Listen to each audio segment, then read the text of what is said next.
माँ तो माँ होती है, माँ का कोई मुकाबला नहीं कर सकता। इस कहानी में माँ और बेटे के बीच के प्रेम की बात की गई है। एक 9 साल का लड़का अपनी माँ के साथ गांव में रहता था।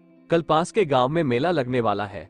माँ ने सोचा कि कल मेरा बेटा मेले में जाएगा और उसके पास अपने बेटे को देने के लिए पैसे भी नहीं है। ये सोचकर माँ खेतों में काम करने चली गई और शाम तक कुछ पैसे लेकर आई।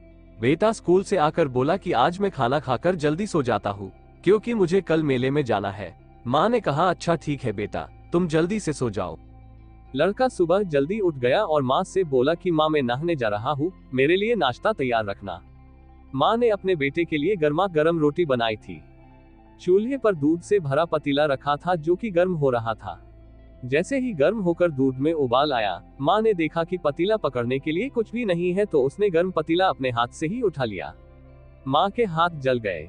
ये सब बेटा देख रहा था और उसने दूध रोटी खाए।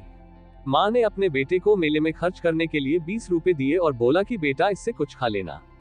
जी माँ, इतना बोलकर बेटा मेले में चला गया। शाम को घर आया तो माँ ने पूछा कि बेटा तूने मेले में क्या क्या देखा और 20 रुपए का कुछ खाया कि नहीं। बेटा बोला, माँ आंखें बंद कर, मैं तेरे लिए कुछ लाया हूँ।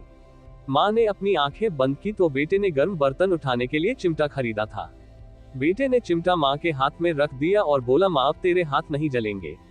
बेटे के अपने माँ के प्रति प्यार देखकर माँ की आंखों से आंसू बहने लगे। माँ तो माँ होती है, माँ का कोई मुकाबला नहीं कर सकता। कभी भी उन्हें दुखी मत करना।